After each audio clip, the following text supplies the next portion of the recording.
You know, it's nice to see everybody smiling, so. Isn't it? Well, it's good to get together with folks, especially these days. It is. All right, I'm back. Here's Debbie. Yeah.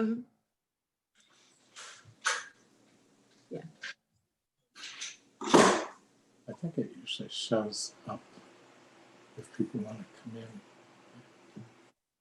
Oh, that's interesting. So I'm hearing a lag. Can you all hear me in real time now? Yeah. Yeah.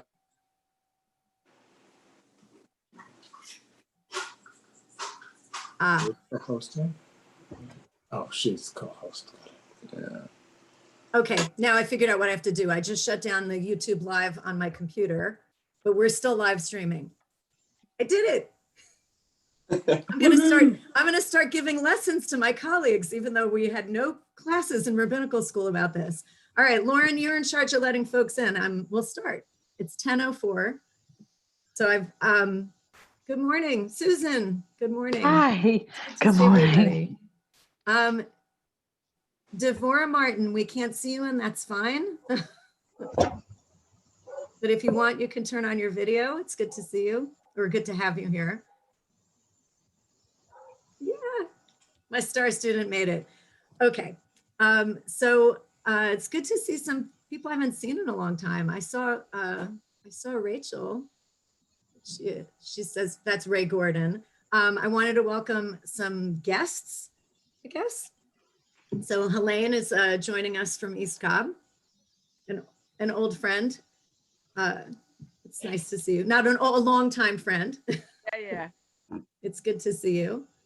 And so I want to give everybody sort of a warm welcome, and it is great to see everyone. And before I start, I wanted to bring regards from Dr. Amy Robertson, the Director of Lifelong Learning at Congregation Or Hadash, who, when she saw that I posted a teaser on the event, basically saying the most surprising verse in the Torah, she texted me and said, hey, what's the most surprising verse in the Torah? And she offered up something that had to do with being able to eat meat whenever you want. And I said, no, that's not the one. And then we had a nice little text exchange. What I learned is she is also teaching Torah study this morning at Or Hadash. So we did a little comparison of notes, and she would be with us if she weren't also teaching at the same time. And we're going to do a little debrief and sort of see who had better results and participation from the learners and everyone who joined us. So this is what it's going to look like this morning. We'll start with Torah blessings as always. I have the most surprising verse in the Torah, and then I'm going to share a couple of texts on screen. And then I have about 30 minutes built in for discussion.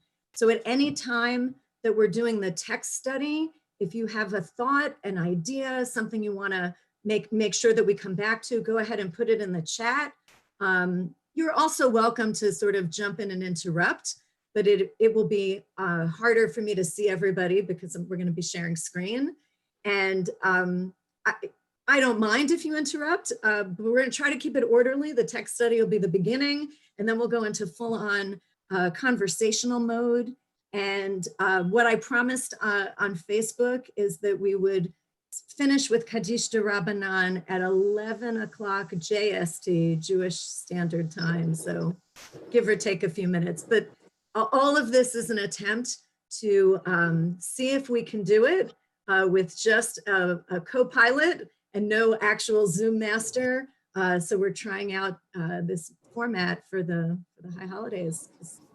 They're coming up soon, and I hope you'll be joining us for lots of study opportunities and all of the offerings that we're all working so hard to get ready for us. Because Rosh Chodesh is next Friday.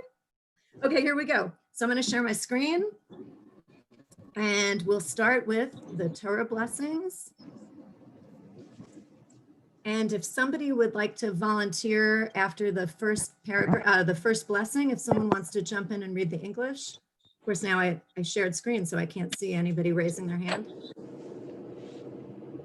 Any takers? Just the English on the. No takers? All right, then I'll have to assign Lauren. She's my co-pilot. All right, so here we go. Baruch atah Adonai Eloheinu melech haolam asher kitshanu b'mitzvotav v'tzivanu la'asok b'divrei Torah. And Lauren, if you could read the drash underneath on page 171 in the English. We must study the Torah with a view toward discerning the great trait of Jewish consciousness that struggled to become articulate in its traditions, laws, prophecies, psalms, and wisdom. We should study all of its tradition with the purpose of finding out their bearing on Israel's destiny and duty in the world, and then seek to make the destiny and duty our own. Amen. And that is adapted from none other than Mordechai Kaplan. All right, Baruch atah Adonai hamelamed Torah le'amo Yisrael. Here we go. Oh, that didn't work. My screen sharing has paused. And can you see it now? Can you all see the text? Parshat Re'eh. Thank you for the thumbs up, Tom. Okay, Parshat Re'eh, a surprising verse in the Torah. Oh, no, we Can I can't read see it? text. Can't see that. You don't see the text. No. Always Okay. Baruch atah. All right. So we're learning. How's it now?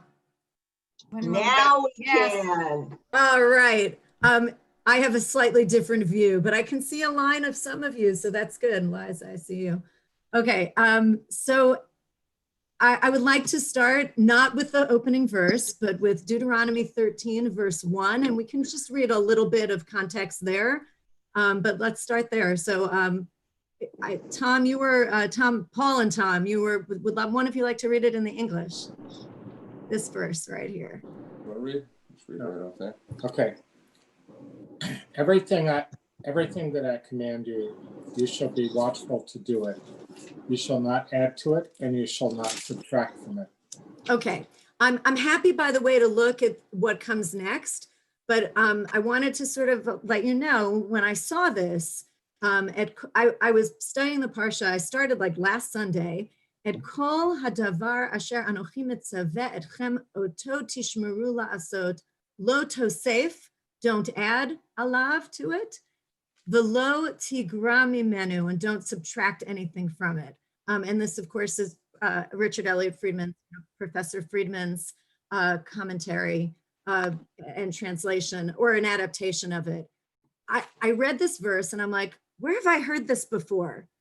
And in fact, where I read it before was in Parshat Dvarim, which I prepared, I guess, 4 weeks ago for Torah study.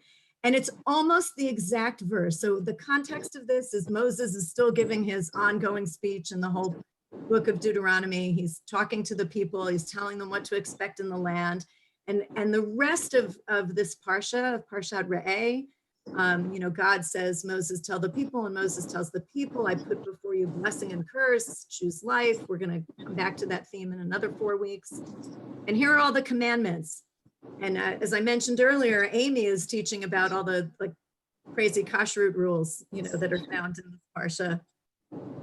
Those are not so surprising to me, all the stuff about draining the blood, like we've seen that before. But this verse, everything that I command you, you shall not add onto it and you shall not subtract from it. I'm like, we read this 4 weeks ago, and here it is. I'll go back up in a minute. Moses is now talking to the people at the very beginning of the book of Deuteronomy, the beginning of his speech. He says almost the exact same thing. Tom Downs, I don't know if you're up for reading, but I always love when you read. Sure. Great. You can start with verse 1. And now, Israel, listen to the laws and to the judgments that I'm teaching you to do, so that you will live and you'll come and take possession of the land of Adonai, the God of your fathers, is given you. You shall not add onto the, Yeah, that's the one. Keep going. Okay, you shall not add onto the thing that I command you, and you shall not subtract from it, observing the commandments of Adonai your God that I command you. I don't know, someone just texted me about having problems with Zoom. Was that somebody who's on already? Okay, I don't know who it is. It's an unknown number. But you all can hear Tom, you can hear me. It's all good. Okay, Yep. so excellent. All right, so you shall not add on to the thing that I command you, and you shall not subtract from it. It's this verse, the one that I pointed out that I was so surprised by here, it's totally redundant from 4:2. Why are we saying this again? And I mean, I guess maybe I have this problem sometimes. I'm sure that, oh, that might have been Deborah. I'm sure that nobody else ever has this problem. Like when you're telling a story or you're delivering a lecture or a sermon, and then, you know, somebody's like, oh, Rabbi, you told us that already, or teaching a class, you know, and then mostly it happens when I'm giving directions to my children, you know, my grown children, and they're like, you told that story 100 times already. So is this just Moses not remembering that he said this at the very beginning of the speech, right? He's already communicated this very important concept that God wants him to tell the people. Everything that God commands us, you have to observe it. You have to be careful and watchful. This idea of seeing in Parshat Re'eh, that paying attention to, seeing with your eyes, but also seeing with your heart. Don't add to it, don't subtract from it. Does Moses just not remember? I mean, is he a little dotty at 120 and he doesn't remember that he said this? I mean, maybe it was a few hours ago. I don't know if this was a, okay. I don't think so. I don't think so either. So, so I wanted to point out that I knew I had read it somewhere before, but I would like to give you the secret sauce. Of course, Friedman in his commentary below the line says, this repetition emphasizes its extreme importance. It is a command that affects all other commandments. And then he says, see my comment on Deuteronomy 4:2. So I didn't have to use the concordance to find where we saw it again. And here's what he says about the verse in 4:2, that this seems to be a repetition of, you know, and anytime you see these kinds of redundancies, that's where the rabbis say, why? Why is this repeated? If you have things you want to add, throw them into the chat, because when I stop sharing screen, I'll see them. Was someone trying to jump in? Yes, I wanted everyone to see what Friedman looks like. I'm a teacher's pet. I bought the book. So please join me. So if you have your Friedman out, I'm going back to page 574. And I think Tom Downs also told me that he ordered it. I really think I should. Yes. Do you have it yet? Excellent. Yeah. And All right. Elaine has it too. Who has it too? Elaine. Helene has it too, because Helene used to study with me years ago. She already knows. She knows about my obsession with Dick Friedman. I feel like I should be getting a cut. I'm his new publicist. All right, this is what he says. Maybe someone who has it wants to read it. Lauren. I already made you read. Helene, I don't know. Would you like to read? Where are we? This is an essential command. It's on page 574 below the line. You shall not add, and you shall not. Oh, hang on. You know what? I might have it here. I did at the last minute. I typed it into the text sheet so everyone can see it. I'll go ahead and read it. You shall not add and you shall not subtract. This is an essential command. It governs the way Israel is to observe all the other commandments, right? So here are all the commandments that I'm giving you. Don't add to them and don't subtract from them. This thing I'm saying to you right now, that I repeat again later in 4:13, in 13:1 rather, is this is essential to every single commandment. The second part, you shall not subtract from it, is more obvious than the first part. There's no erase laws that are in the Torah. If it's in the Torah, you can't take away from it. But that makes the recognition of the first part, you shall not add to it, all the more important. one may think that by doing more than the law requires, one is doing better, being more religious, more observant, when in fact, thus violating the law. And when one imposes such additions to the law on others, one puts them at risk of violation as well. There's a part of me that wants to stop right now and just go into discussion mode, but bear with me one more minute. We don't have to be This there till idea 10:30. of not adding to the law, the rabbis violate immediately in the Mishnah, You have to decorate I outside. think, right? I mean, We're not going till the 11. concept of What? somebody We're not is gonna not be muted. driving by There's till background noise. Are you supposed to be there at 10:30? Uh, You have to be there at 10:30. I didn't hear everybody. No, I told you. I've said this. I think that we can mute her, Lauren. Okay, I'm It's looking for it. Mariana. See if it'll let you mute her. She doesn't realize, and she's obviously on the phone. Okay, great. So all I could think about is not adding to the law. The rabbis in Pirkei Avot say this. And this time, I don't know if you can see it, but if you can see me, the translation is from this Ktav version of Pirkei Avot, Wisdom of the Sages by Chaim Stern, which is kind of my favorite. It has really good commentary in there too. Okay, so this idea, we're not allowed to take anything away from the law. Well, obviously you can't erase laws that are in the Torah, but that's what the rabbis, that's their bread and butter, right? Is putting fences around the Torah. So Moses received the Torah from Sinai. It doesn't say really at Sinai, it says kind of from Sinai. Moses kibel Torah mi Sinai, from the mountain, and passed it on, transmitted it on to Joshua, which is going to happen at the end of the book of Deuteronomy, right? Joshua hands it to the elders, and the elders to the prophets, and the prophets handed it on to the members of the Great Assembly, whoever that is. It might be the Sanhedrin, I don't know. And they said three things, or it might be the rabbis in the academy, before the temple is destroyed.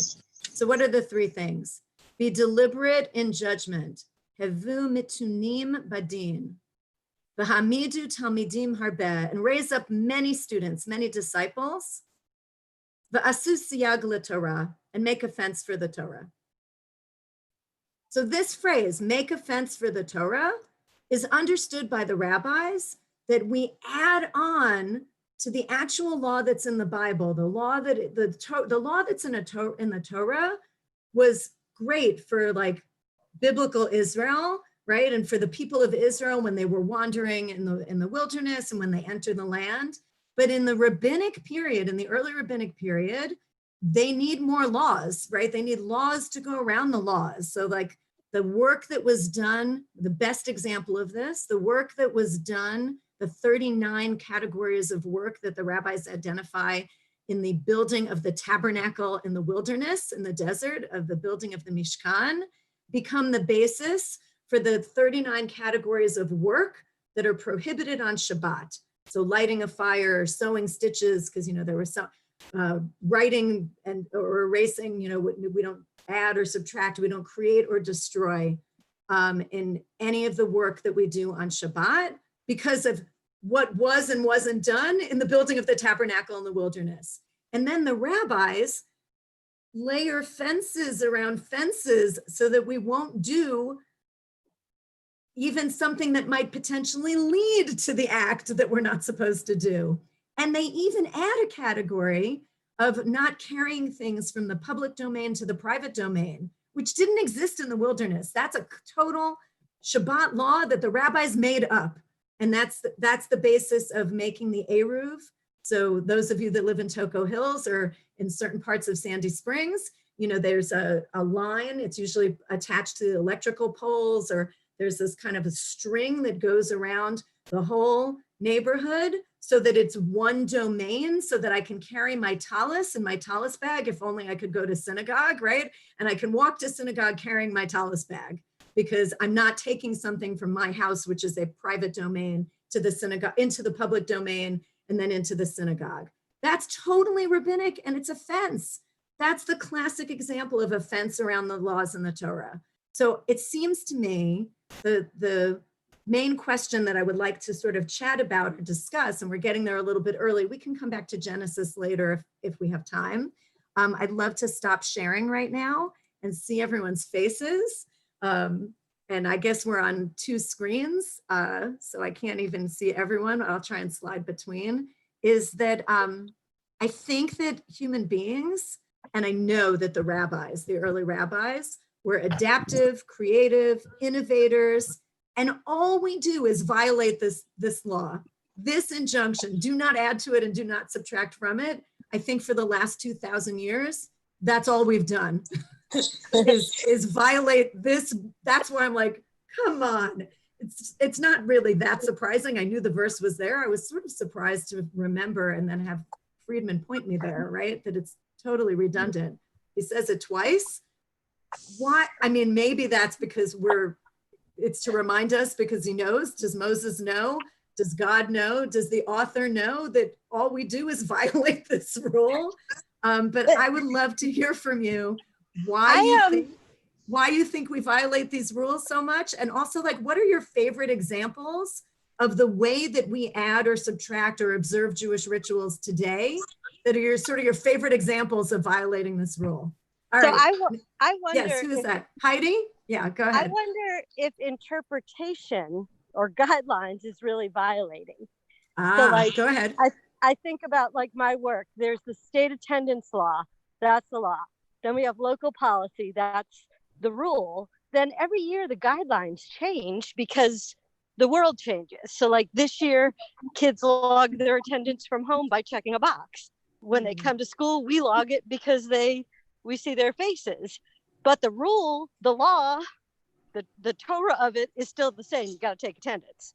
But how we do it changes based on, what's going on from time to time. And that's like I think what the rabbis were doing is sort of giving guidelines. I do kind of love that, but this phrase, and I agree with you, and this phrase in the Pirkei Avot, though, to make a fence around the Torah,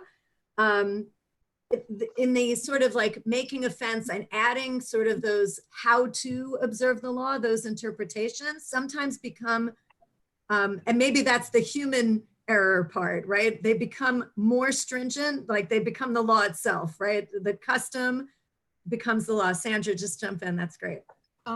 Well, I also think you have to think about the context in which this was being written.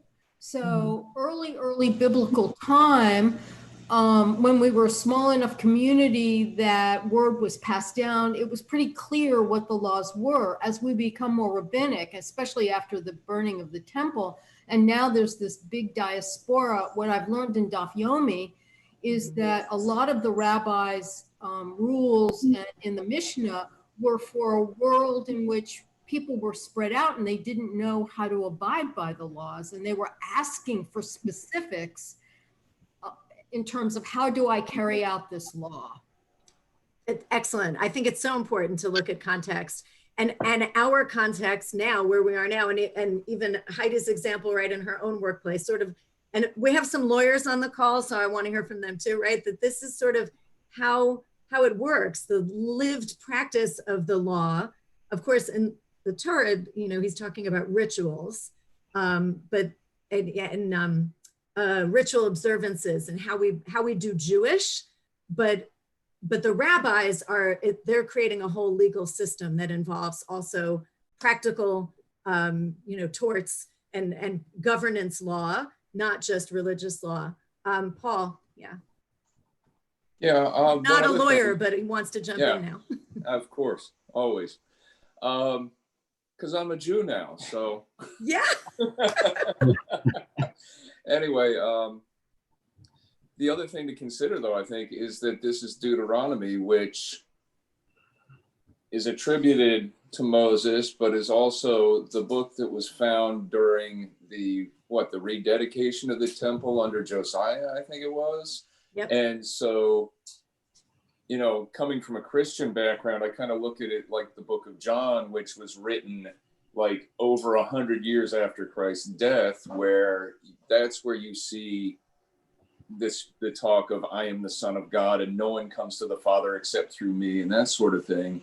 Well, here, this is written probably long after Moses, and it's more to try and bring people back to the laws that were in what was written earlier. Right. And really just try and pound it home that no, please, you got to come back to the law, because Moses said you have to follow these laws and not change anything. I love that. But and if you were here 4 weeks, I think it was 4 weeks ago when we talked about Deuteronomy, that was one of the things we talked about is this Deuteronomus, right? The second law, right? That it was found. It was a scroll that was found during the reign of Josiah, you know. So this book, if you subscribe to the documentary hypothesis and the critical looking at authorship of the 5 books of Moses, this one probably wasn't of Moses, or at least most of it isn't.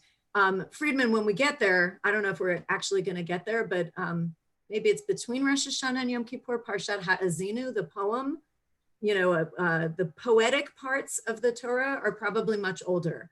So the songs, like the Song at the Sea, the Song of Deborah, and, you know, any time you get into like a poetic piece, that's probably older and was handed down.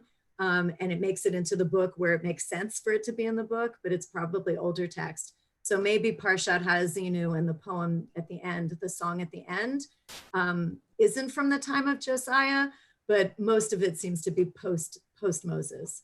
So thanks. I don't remember if you were here 4 weeks ago, but thank you for bringing that. Any other thoughts in general about the tweaking of it? And Elizabeth, great. And then I want to kind of move us into, I'd love to hear from people, what's your favorite fence or your favorite subtraction or addition? Go ahead. So I was fascinated seeing this piece, and having grown up with so many fences around the Torah, I just broke them all down and left the Jewish community for years. That I'm appreciating the wisdom of no more as well as no less. And it was simple enough then. And it has got so unbelievably complicated and suffocating and stultifying when you live within those very tight things that, so I come from not in a place of appreciation of the fences and of what the downsides are. And when they get too much and too strict, that becomes a problem. And actually reconstructionists by those fences are completely not holding to the law.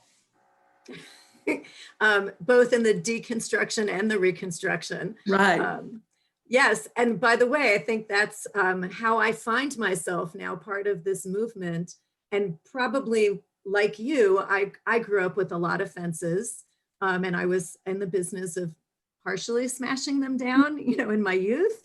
But only now do I realize that I should have just left where I was and found another tribe. But, you know, when you're, sometimes that takes the wisdom of aging to realize. Yeah, and of life journey. And I didn't even know there were options. I mean, it was just this way or no way.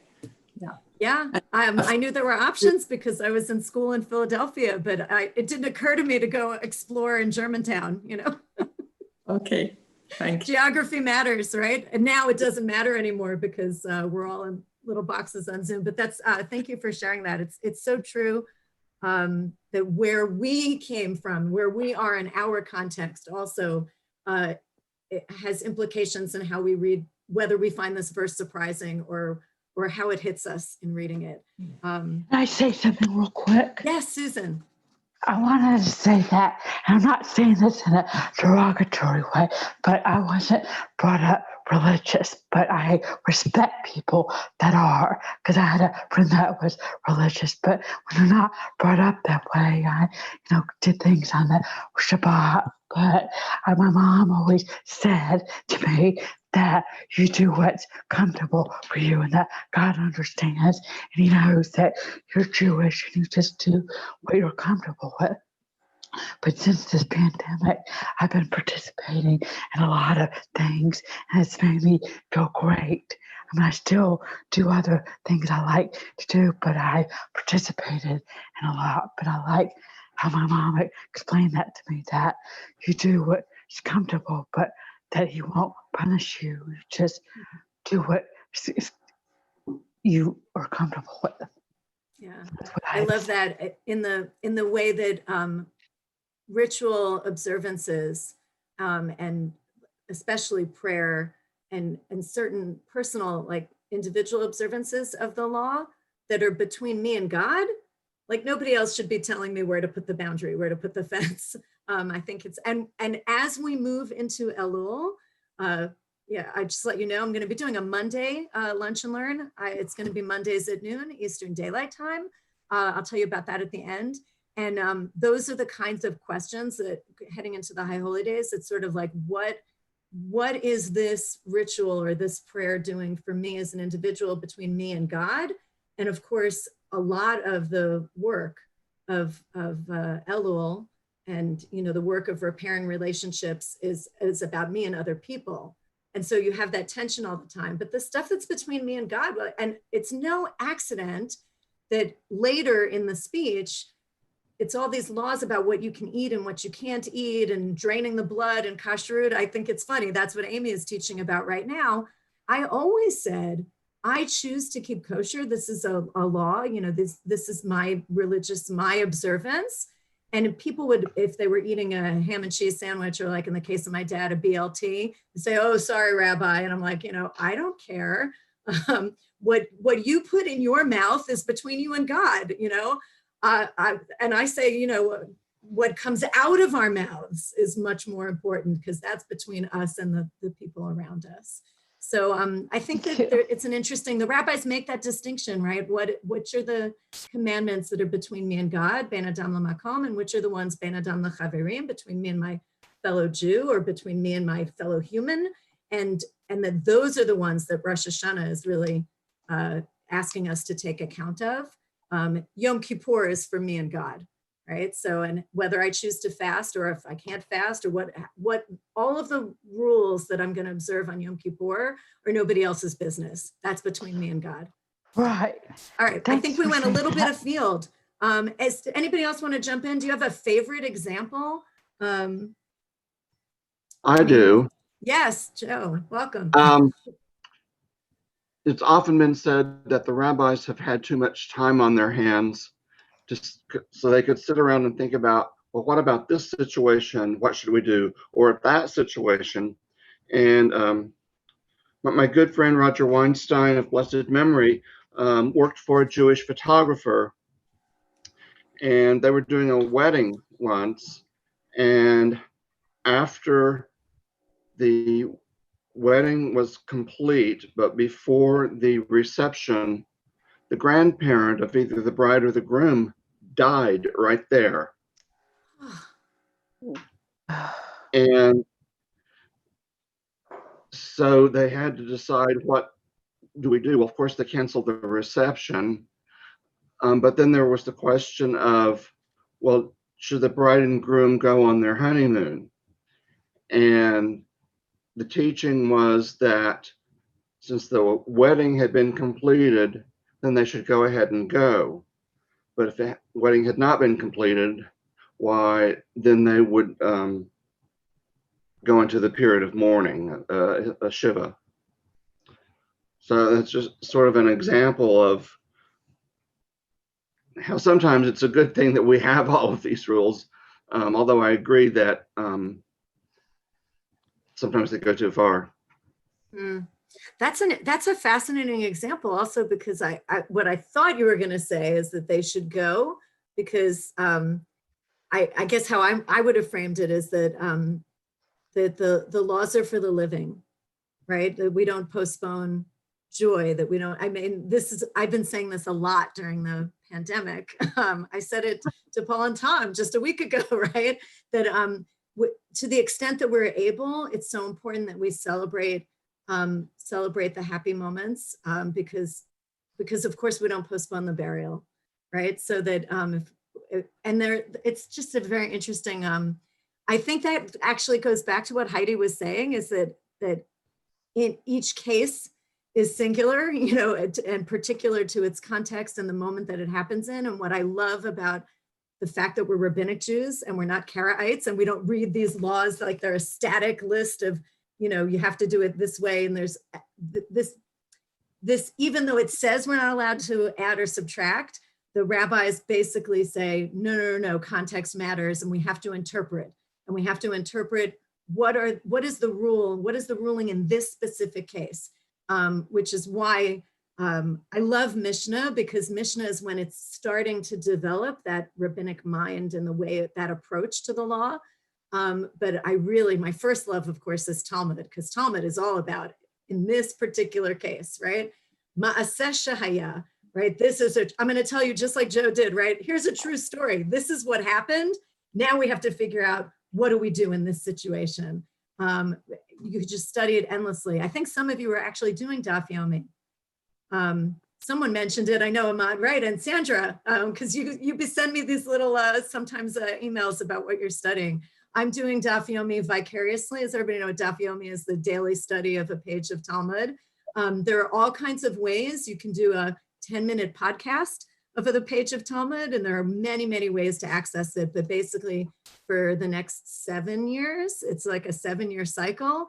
If you study a page of Talmud a day and you keep up with it, the entire Talmud, all 63 tractates and yes, 20 volumes on my shelf downstairs that you don't see behind me, you will be able to complete the entire thing in 7 years. And then there's a big celebration. There's a very interesting piece. If you do it through My Jewish Learning, there are various rabbis that add commentary to that day's daf, and they try to put it into a 2020 context for you. Mm-hmm. So it's not just the rule, it's what is it in this rule and in this history of this rule that you think has some bearing on you in your life today, which I find fascinating. Yeah, that's why my love is Talmud. All right, I didn't hear from any lawyers. I want to just share screen really quickly. And just let's look at that Genesis text. I feel like we're here in Deuteronomy, almost, hurtling toward the end of Deuteronomy. And basically here, Professor Friedman makes a note in Deuteronomy 4. Now, maybe it wasn't in Deuteronomy 4. Anyway, those of you that have Friedman, you'll know this is a complete, I've just catched this from him, right?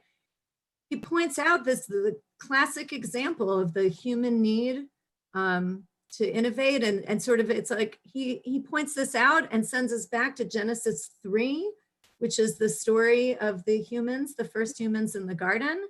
And it says, and the snake was shrewder than every animal of the field that Adonai God had made. So that's Adonai Elohim. And he said to the woman, has God indeed said you may not eat from any tree of the garden? So this is a very familiar text. And the woman said to the snake, we may eat from the fruit of the trees of the garden, but from the fruit of the tree that is within the garden, right? Umi pri ha'etz asher betoch hagan, which is often translated as in the middle of the garden. And there are 2 trees that are mentioned. Come back in 4 weeks for Nitzavim, and we'll take a look at this text and the confusion about which tree they're not supposed to eat from. But for our purposes here, this is what she says. From the fruit of the tree that is within the garden, God has said, you shall not eat from it, and you shall not touch it, or else you'll die. So here is an example of the first woman misquoting God, adding in the commandment. The only thing that they were told not to do was not to eat from the fruit of the tree that is within the garden, betoch hagan. And she says very clearly, velo tig ubo, and you shall not touch it, pent mutun, lest you die. So I love that Friedman sent me here. And I looked at, here he quotes the Rashi on the bottom of page 21. And I didn't put this in the text. Sorry, I can add it in later and then send you the link. It says, and you shall not touch it. God is not, this is Rashi, right? Friedman on Rashi. God is not reported to have said that they could not touch it in 2:17. God just says, don't eat from it. As Rashi notes, the dialogue appears to develop the principle that if one starts out by adding to the command, one may come away to take away from it in the end. It is because she said, we can't touch it, we can't eat it, we can't touch it, or else we'll die, that the snake was able to say to her, that's not true. That's not going to happen. You can eat from it. God just doesn't want you to eat from it, because then you're going to be like, you know, not a mere mortal anymore. And you're going to know all this stuff that God knows. So this idea of don't add to it and don't subtract from it, this is where it gets dangerous to add to it. You might think like, what's the big deal? If I'm adding to it, I'm protecting it. I'm putting a fence around it. It's a protection. But as Elizabeth pointed out, right, that can become a barrier and it can actually suffocate the law that lives inside of it. And so here we are at the very first human beings. They messed things up, not because she was tempted and because the snake was really shrewd, right? Because engage the woman. Obviously, this is our creation myth, right? This is how we get kicked out of the garden, and to go and be productive and innovative and creative is by adding just a little bit to what God said. So we should note here, this principle is already introduced at the beginning of the Torah because it is an essential principle that Moses pronounces twice near the end of the Torah. You shall not add to the thing I command you, and you shall not take away from it. And then he quotes these two verses that I've shown you. So it never would have occurred to me actually to go back into the garden if not for Professor Friedman. So it's always important to teach in the name of the person you learned it from. And now I'm going to take a minute because it's 10:45. We're doing great with time. And I have no idea if anyone is watching us on YouTube, because I hope not, because this was a test. This is only a test. But I really want to appreciate all of you joining in anyway and being game to kind of do this test with me.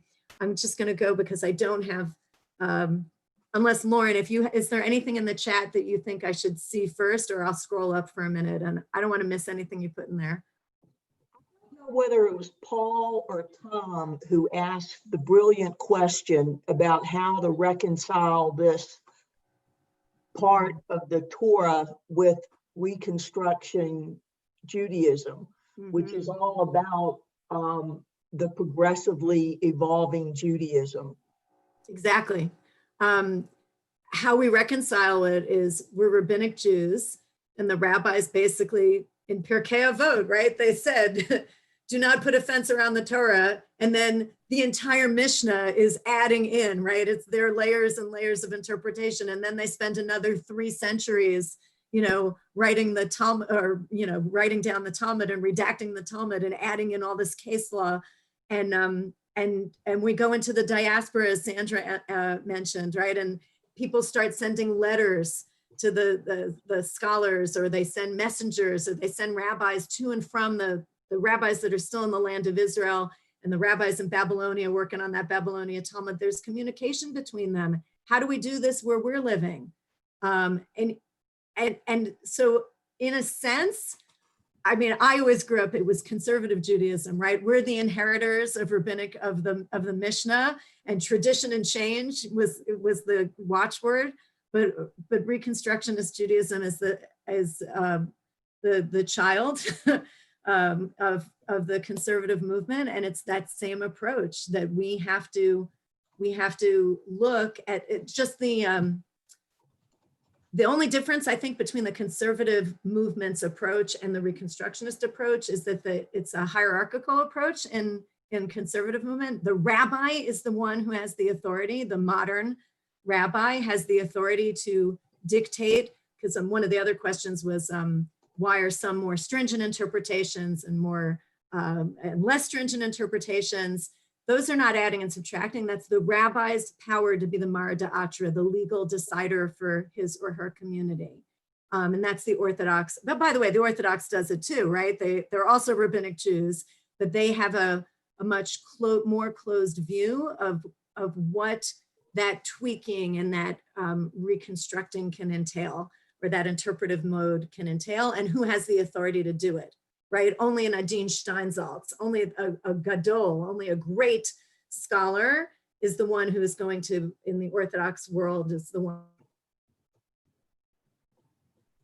movement, it's each individual rabbi and his or her community is the decider. And the Reconstructionist movement, it's not, as you know, non-hierarchical. The community decides, how are we going to do Jewish in the community, right? How are we going to understand what this rule, what the original context of this rule was, how it's developed over the centuries, and how we understand this rule to apply to us right now in our community here in Atlanta in a pandemic in 2020.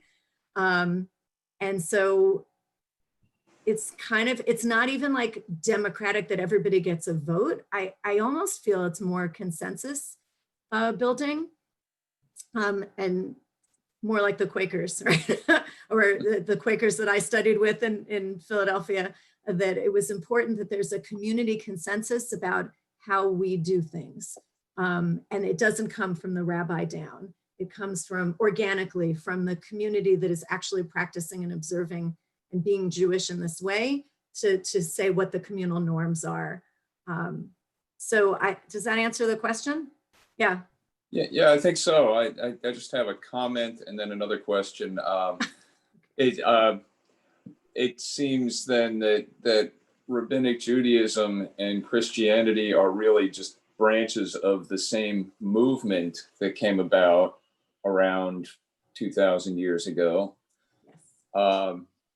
And then I'm curious, are there any branches of Judaism that strictly follow Torah law still in existence today, or are all of them rabbinic at this point?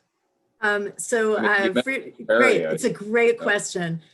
There are those who claim, right, we are Torah true Jews, but they're still rabbinic Jews, right? They claim that they're Torah true. It's, you know, it's that their understanding of what the Torah says is the truth.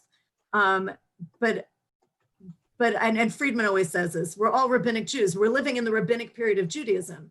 It's possible that when the Messiah comes and we all return to Israel, right, that there may be a biblical or a third wave, right? But we're not there yet. We are in the second great period and of, you know, of Jewish existence, of the Jewish religion and the Jewish people. The first was biblical. Even before that, right, pre-biblical, like ancient Israel, which was really like Babylonia and Mesopotamia. But yeah, yes, there are people who claim that, but they're not. I mean, there are Karaites, right? There are people who take the Torah. Is that what, Miriam? Go ahead. Yeah, you wanted to say that. I was going to ask you about the Karaites and the Samaritans. Right. So there are small sects, right, who take this literally, word for word. And actually, I mean, I remember when during Mivtza Shlomo, during Operation Solomon, when the Ethiopian Jews came, so it was that 1991, in the 91, you know, some of the Jews that came from Ethiopia, they didn't have the same rabbinic interpretation, and they were more true, like, you know, to the biblical, in adherence to the biblical law, but that was just because they were in isolation. And so, of course, the assimilation into Israeli culture and life has them now, you know, that community has been assimilated and now they're fully rabbinic Jews. I didn't want to miss the first part of your comment, which is very insightful. That, of course, you know, about 2,000 years ago, and it's possible that there, you know, I believe in an historical Jesus, like, you know, as a Jew, that there was probably, you know, renegade rabbi, there was this guy Jesus, and he was ministering and pastoring to some of the people that the establishment rabbis didn't really care about, because the establishment in the temple was, you know, this big machine, this big operation. And it's with the, so either with and or, whether you, so Christians accept this, you know, their myth, right? Or their Bible says that Jesus was crucified by the Romans, by the way, right? Was crucified and then resurrected. And that's where the parting of the ways goes, right? And it's only after that story takes hold, only after the crucifixion of Jesus, that people are saying he was the Christ, right? And so he was the Messiah. And so that's why Jews generally don't refer to Jesus as Jesus Christ. We don't say Christ because we don't accept that Jesus was the Messiah, the anointed one. And we don't accept the resurrection part. And so that's where the parting of the ways goes. But up until that point, and the early synoptics, certainly Matthew's audience is Jews, right? I mean, there's a lot, Matthew is, so the early, the Gospels, and it's, as you mentioned earlier, John is kind of off there on another, that's probably later, a much later book. But there's a great book, I put it into the chat, it's called The Reluctant Parting, and it is here on my shelf. I was gonna say her first name is Julie, so this is an old book. I actually learned about it here when I was teaching in Melton. Julie Gallenbush, and it has a foreword by James Carroll, Father James Carroll, and it's How the New Testament's Jewish Writers Created a Christian Book.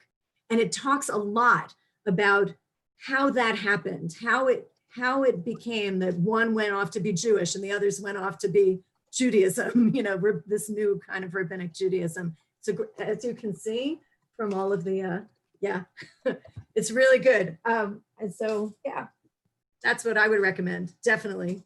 If you're interested in that part of the historical context of how these laws got interpreted and written. All right, anything else in the chat? I cannot believe my alarm is showing 10:54. I just snoozed it for the second time.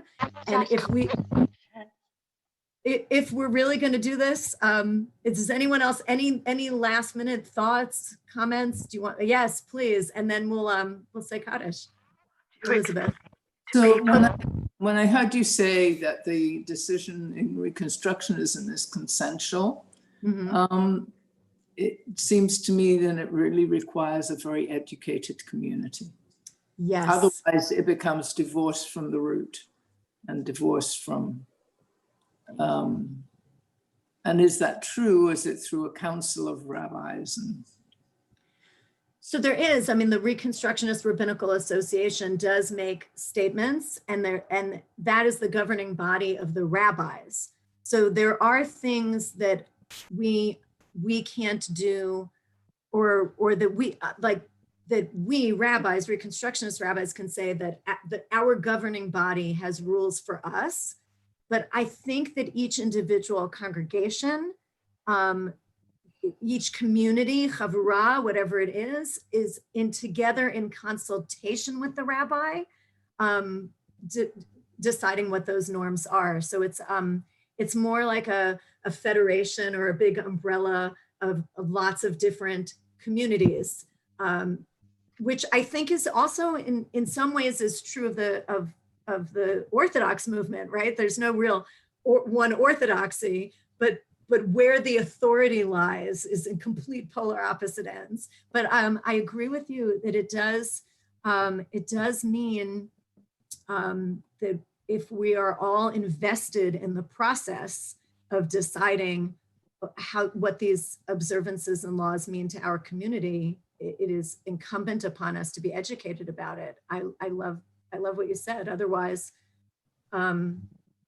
you can't make those kinds of decisions as a community unless you know what you're talking about, and be really involved in the whole process of studying what, especially if you're making changes.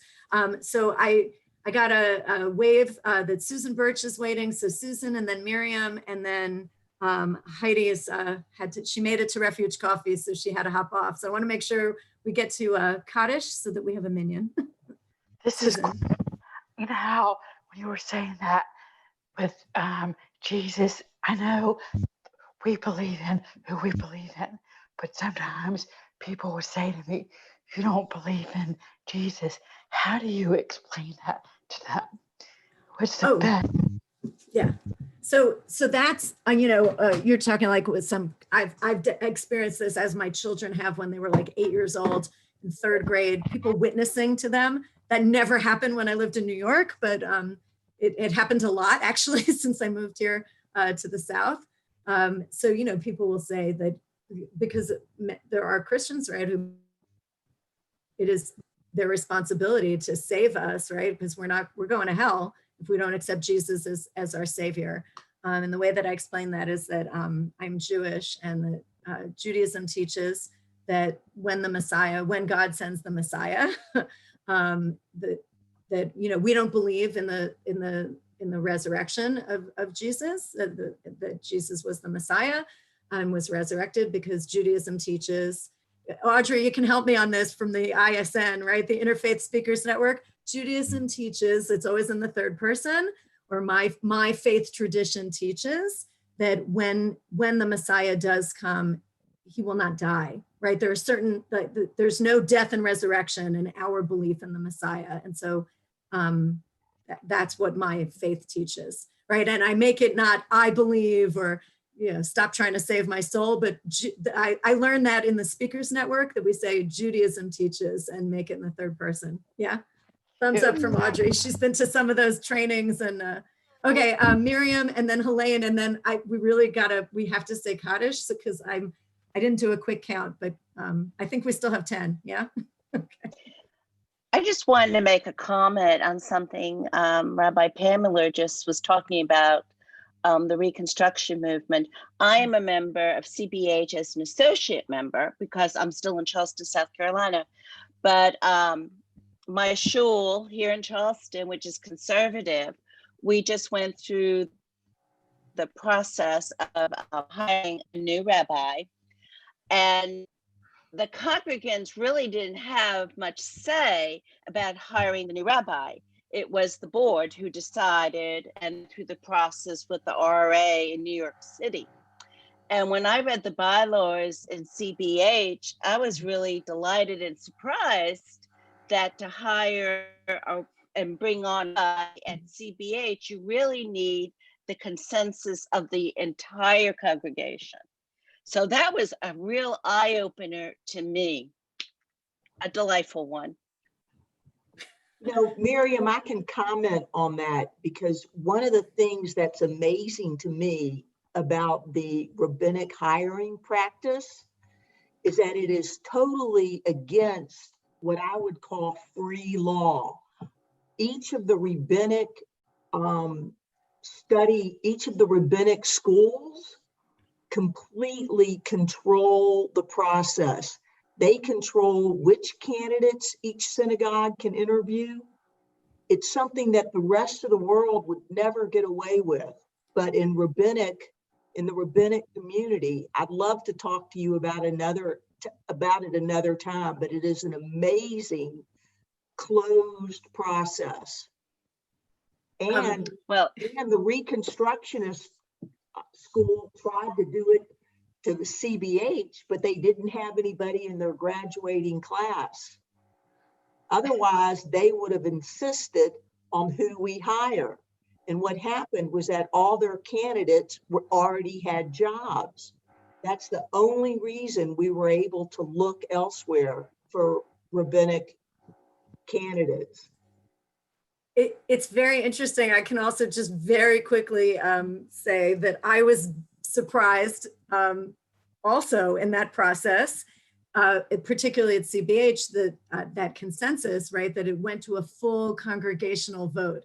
Because my experience in the other movements was that it was, or in other synagogues and other communities, was that it was a board decision or the task force hiring decision. So, and I just a shout out to Lauren.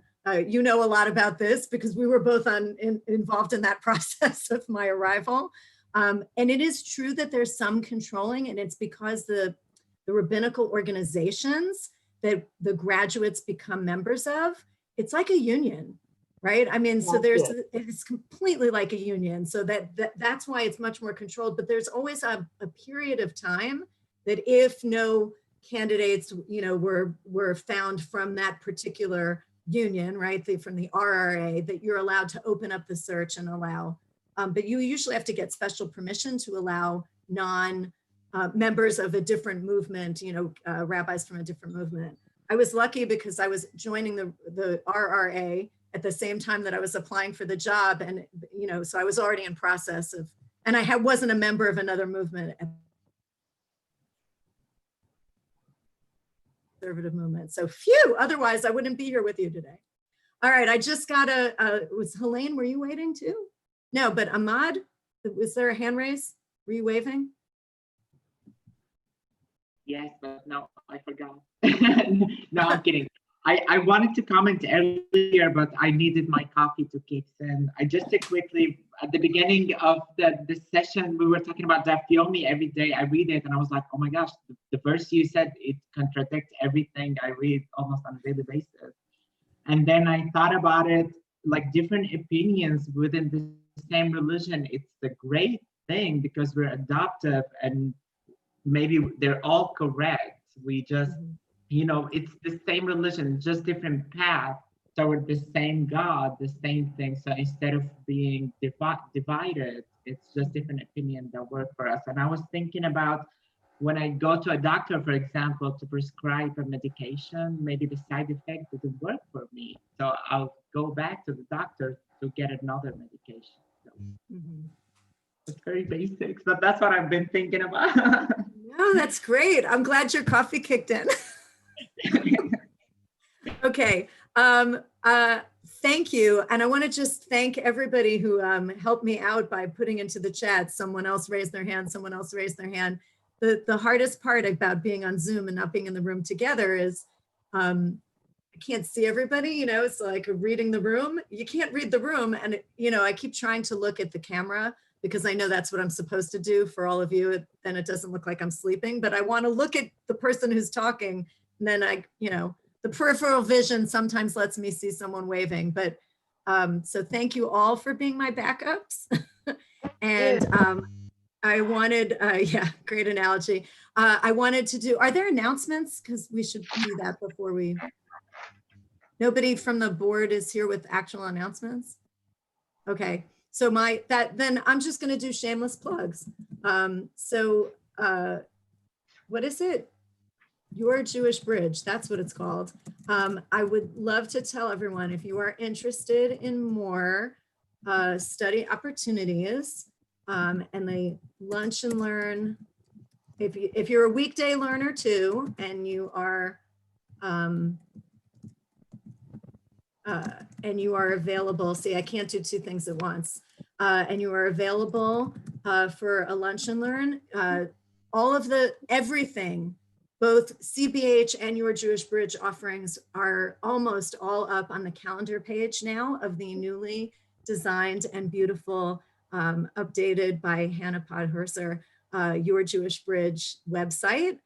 So go ahead and take a look at it and beam proudly as I am that it looks gorgeous. And there's a calendar on there with lots and lots of learning opportunities, and you click on the event and it opens it up and it tells you if there's registration and it sends you to the Zoom link. So if you love this, join us. The August 24th Lunch and Learn is going to be a part of a series that's for in Elul. We're going to be studying a little bit. I don't mind giving you a teaser. We're going to be doing a couple of weeks of studying Maimonides, just one law from the Code of Maimonides Mishnah Torah, and talking about whether it is relevant. So it's a medieval rabbinic code, whether and how it's relevant to how we're doing Rosh Hashanah and Yom Kippur right now here in 2020. And then 2 weeks from today, August, whatever that Saturday is, I guess it's August 26th. Is that right? We have Shabbat morning services with Susan Levy. And I'll also be there doing a little bit of Torah study. So, but that's with Susan. I hope you'll join us. And then 4 weeks from today is the next Torah study. I don't know.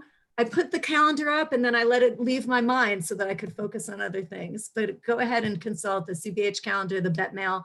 There'll also be, if you're a member or you're getting the Bet Mail from CBH, you will get us all kinds of happy announcements about the about the website going live and different things that are coming up.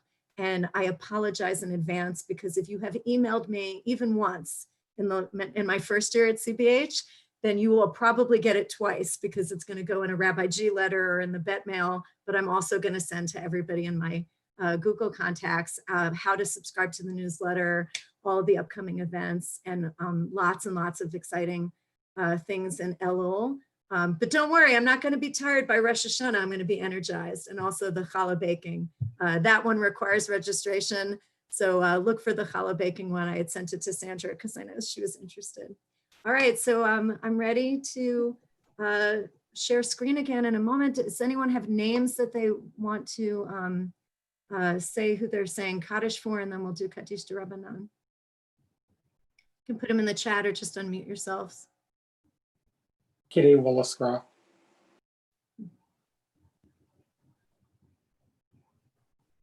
Elizabeth, were you speaking or unmute? No, Rick just said something to me. Okay. Pauline and Melvin Menace are in there. All right. Let's go back. Here we go.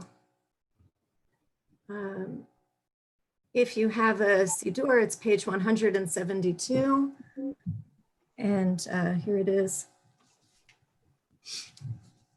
And if your custom is to stand, you can stand now. If your custom is to sit, please feel free to sit. And if your custom is the CBH custom, we usually stand up at the Yehei Shmei. Yitgadal v'yitkadash Shmei Rabbah v'alma divrach chirutei v'amlich malchutei v'chayechon v'yamechon v'chayei dechol beit Yisrael v'agala uvizman kariv v'yimru amen. Yehei Shmei Rabbah mevarach le'olam u'me'olayah Yitbarach v'yishtabach v'yitpa'ar v'yitramam v'yitnaseh v'yitadar v'yitaleh v'yitalal Shmei dekudasha b'richu le'ela mikol birchata v'shirata tushbechata v'nechamata da'amiram v'yalma v'yalmu Al Yisrael v'al Rabbanan v'al Talmidehon v'al kol Talmidei Talmidehon v'al kol man de'oskin b'oraita diva atra hadain v'di b'chol atar v'atar yehi lahon u'lachon shalom rabba china v'chista v'rachamin v'chayin arichin v'chay v'forminam min kadam avahon devishmaya v'ara v'imru amen. Amen. Yehi shlama rabba min shemaya v'chayim aleinu v'al kol Yisrael v'imru amen. Oseh shalom b'mramav, u'barachamav yaseh shalom, aleinu v'al kol Yisrael, v'al kol yoshvei tevel, v'imru, amen. Welcome everyone, Shabbat shalom. Thank you so much for joining us. If you want to socialize for a couple minutes, I can leave there's no kiddush, sorry, but I'm happy to leave the chat, leave the link open for a few more minutes. But you know what? Hang on. Let me stop the Facebook Live. Take care. Thank you, Rabbi. Live.